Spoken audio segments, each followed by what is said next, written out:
गर्मी और मम्मी के पापड़। जैसे जैसे गर्मियों का सीज़न शुरू होता वैसे वैसे गर्मी भी बढ़ते जाती। लेकिन कहीं ना कहीं एक बात से डर लगता कि माँ पापड़ बनाएंगी और उसको छत तक ले जाना, फिर सुखाने के लिए चादर बिछाना। ये तो ठीक है, इतना तो हो ही जाता है। लेकिन सुनने में भले ही थोड़ा फैसिनेटिंग सा लग रहा होगा। आगे बढ़ते हैं। फिर डेगची में ढेर सारे कटे हुए आलू के चिप्स लेकर जाना 2 माले तक। उस समय फैसिनेशन से रियलिटी तक का सफ़र तय हो जाना। फिर सुबह 10 बजे भी छत पर इतनी कड़कड़ाती धूप महसूस कर अपने ही होश उड़ जाते। ये भी ख्याल मन में रहता कि अब तो बिना काम किए वापस नहीं जा सकते, नहीं तो क्या ज़ोरदार माँ से डांट पड़ेगी। कि फिर पूरा दिन उसी सदमे में निकल जाएगा कि कितनी ज़ोरदार डांट पड़ी है। पहले चादर सेट करना, कॉर्नर्स पर ईंटें लगाना, नहीं तो गलती से अगर तेज़ हवा चली और सारे चिप्स या पापड़ उड़ गए तो फिर उनको वापस से कलेक्ट करके रीअरेंज करके रखने की भी जिम्मेदारी हम ही पर आ जाएगी। तो इससे अच्छा है अभी ही काम अच्छे से कर लेते हैं, कॉर्नर्स पर ईंटें लगा देते हैं। फिर टाइम गुजरते जाना और 10 से 11, 11 से 12 बज जाना।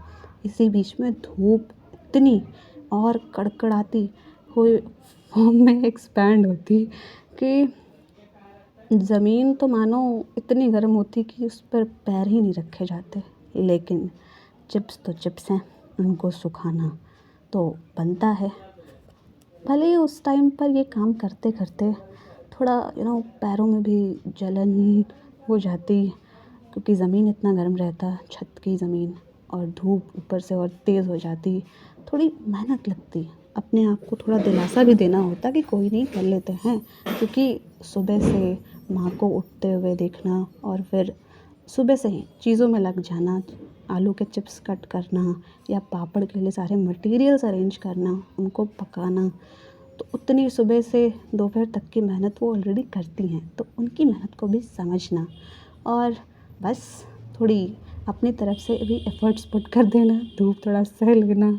हाँ, और कुछ भी कहो, लेकिन वो जो घर के बने पापड़ और चिप्स होते हैं, वो भी माँ के हाथ के, उनका स्वाद तो अनमैचेबल है, कहीं और मिलता ही नहीं। तो वो खाने में भी मज़ा आता है, इसलिए मेहनत भी थोड़ी करनी होती है, क्योंकि कहते हैं ना, मेहनत का फल मीठा होता है। तो यहाँ पर इतनी सारी चीज़ें तो कर लेते हैं, लेकिन इसके साथ साथ एक इम्पॉर्टेंट चीज़ और, कि माँ को शुक्रिया कहना भी तो बनता उनकी सुबह से मेहनत शुरू करने के लिए और कुछ दिनों तक शुरू रहने के लिए, कि आज पापड़ बनेगा, कल चिप्स बनेगा, यानी कि ये कार्यक्रम कुछ दिनों तक चलते रहता।